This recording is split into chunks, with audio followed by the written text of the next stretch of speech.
Hello dear students, कैसे आप सब लोग। उम्मीद करते हैं बहुत अच्छे होंगे। जो पढ़ाया जा रहा है पढ़ भी रहे होंगे। मैं आर के स्कूल से वीरेंद्र सर व्याकरण आपको पढ़ाया जा रहा है और चैप्टर आपका है पाठ शब्द विचार है। उसमें कुछ बताया गया था कल आपको प्रयोग के आधार पर विकारी शब्द क्या होता है और अविकारी शब्द क्या होता है। अब इसमें थोड़ा सा आप लिख लीजिए तत्सम शब्द। रेडी डालिए।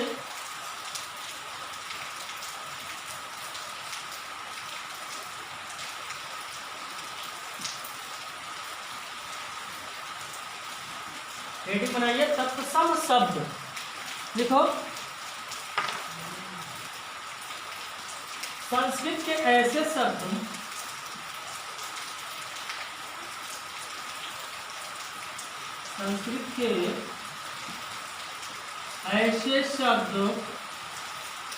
जो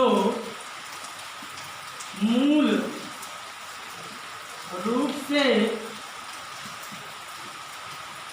हिंदी में प्रयोग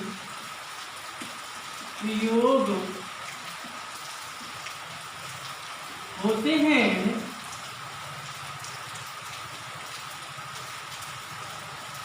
उन्हें तत्सम शब्द कहते हैं। संस्कृत के ऐसे शब्द जो मूल रूप से हिंदी में प्रयोग होते हैं उन्हें क्या कहते हैं? तत्सम कहते हैं। लेकिन कुछ ऐसे शब्द हैं जो संस्कृत से आकर के हमारे हिंदी में प्रयोग होने लगे। कुछ ऐसे शब्द हैं जो संस्कृत से आकर के हमारे हिंदी में प्रयोग होने लगे हैं और उनका रूप बदला हुआ नहीं है, परिवर्तित नहीं है। ऐसे शब्दों को हम क्या कहते हैं? तत्सम शब्द कहते हैं। अगला हेडिंग डालिए। अभी जैसे करके लिखाएंगे अगला डालिए आप तद्भव शब्द। देखो संस्कृत के ऐसे शब्द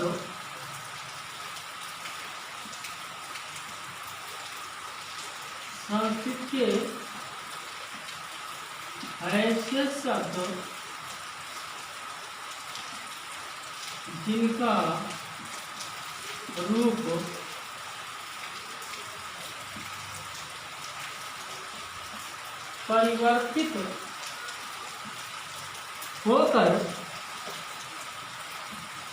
परिवर्तित होकर संस्कृत के ऐसे शब्द जिनका रूप परिवर्तित होकर हिंदी में प्रयोग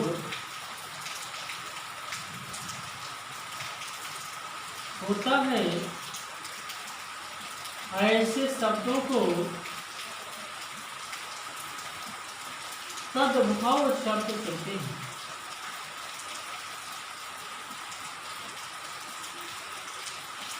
ऐसे शब्दों को तद्भव शब्द कहते हैं। संस्कृत के कुछ ऐसे रूप हैं जिनका रूप बदल गया है। यानी संस्कृत के कुछ ऐसे शब्द हैं जिनका रूप परिवर्तित हो गया है और परिवर्तित होकर के हिंदी में प्रयोग होने लगा है। ऐसे शब्दों को क्या कहते हैं? हम तद्भव शब्द कहते हैं। और तत्सम शब्द किसे कहते हैं? संस्कृत के ऐसे शब्द जिनका रूप परिवर्तित नहीं हुआ है, बिना परिवर्तित हुए हिंदी में आ गए हैं, ऐसे शब्दों को तत्सम शब्द कहते हैं। संस्कृत के ऐसे शब्द जिनका रूप बदल गया है, परिवर्तित हो गया है, ऐसे शब्दों को हम क्या कहते हैं? तद्भव शब्द कहते हैं। अब एक तरफ आप लिखिए तत्सम, एक तरफ लिखिए तद्भव। इसको नोट कर लीजिए पेन में। एक साइड में आप डालिए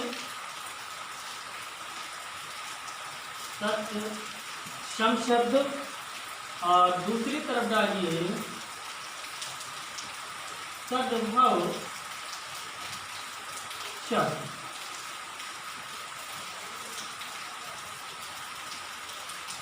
तत्सम की तरफ लिखिए क्षेत्र,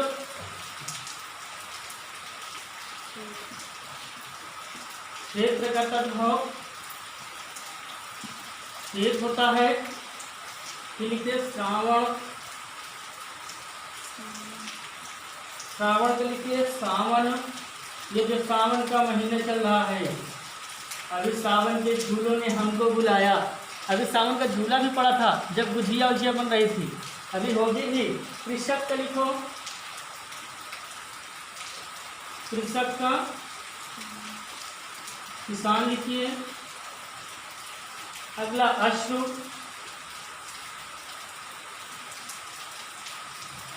अश्रु का लिखो आंसू। अगला लिखिए क्षीर, क्षीर का लिखो क्षीर। अगला लिखो दुग्ध,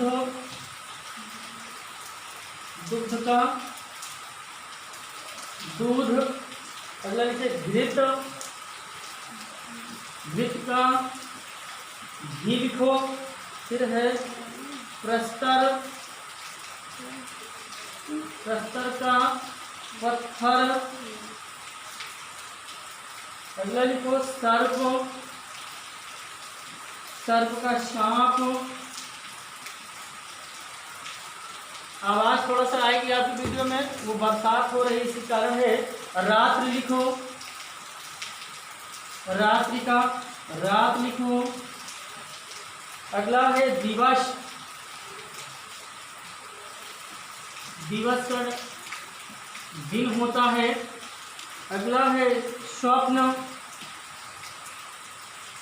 स्वप्न का लिखो सपना। सपना सोले वाली सपना नहीं, सपना जो रात में दिखाई देता वो वाला सपना। अगला लिखो पत्र, पत्र का लिखो पत्ता।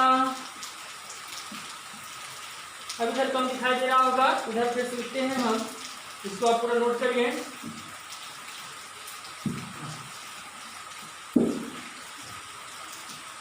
फिर है मिथ्या,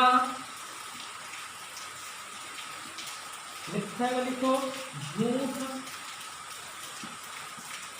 फिर अगला है पक्षी, पक्षी का लिखो पंछी। अगला है नव,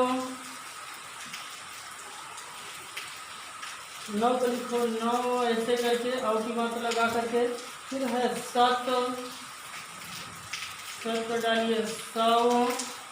अगला है मूढ़, मूढ़ का लिखिए मूढ़। ये आपके कुछ तत्सम और तद्भव के उदाहरण हैं, इसको नोट कर लीजिए। बताया गया तत्सम किसे कहते हैं? संस्कृत के ऐसे शब्द जो सीधे रूप से आकर के जिनका रूप बदला हुआ नहीं है, मूल रूप से आकर के हिंदी में प्रयोग होने लगे हैं, ऐसे शब्दों को हम तत्सम शब्द कहते हैं। तद्भव शब्द उसे कहते हैं जो परिवर्तित होकर के संस्कृत के ऐसे शब्द जिनका रूप बदल गया है, परिवर्तित हो गया है और हमारे हिंदी में प्रयोग किया जाने लगा है या प्रयोग होने लगे हैं, ऐसे शब्दों को हम तद्भव शब्द कहते हैं। कुछ उदाहरण आपको दे दिया गया है, कम से कम 25 उदाहरण दे दिया गया है।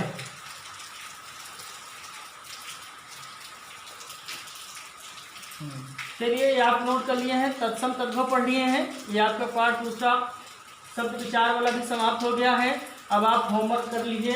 होमवर्क में आप लिखिए, पहला होमवर्क आप लिखिए, पहला में आपको सुंदर लेखन एक से सुलेख लिखना है। दूसरा आपका है वर्ण विच्छेद करना है, बहुत आसान थोड़ा सा कठिन। वर्ण विच्छेद बहुत आसान होता है, थोड़ा सा कठिन है, लिख लो। कक्षा, वर्ण विच्छेद करना है। वर्ण विच्छेद जानते हो, जैसे ये का बना है तो का और आ मिलकर के बना है, यही है वर्ण विच्छेद, इसी प्रकार से करना है। फिर अगला है कमरा है, सावन का महीना चल रहा है, सावन के झूलों ने सावन का करना है। आगमन का करना है और ये कर देना, उत्सर्जी के नाम का वर्ण विच्छेद कर देना है। बस इतना आपका होमवर्क है। फिर अगले दिन मिलते हैं। पढ़ते रहिए, खुश रहिए, आनंदित रहिए, सुरक्षित रहिए, घर में रहिए। मिलते हैं अगली क्लास में।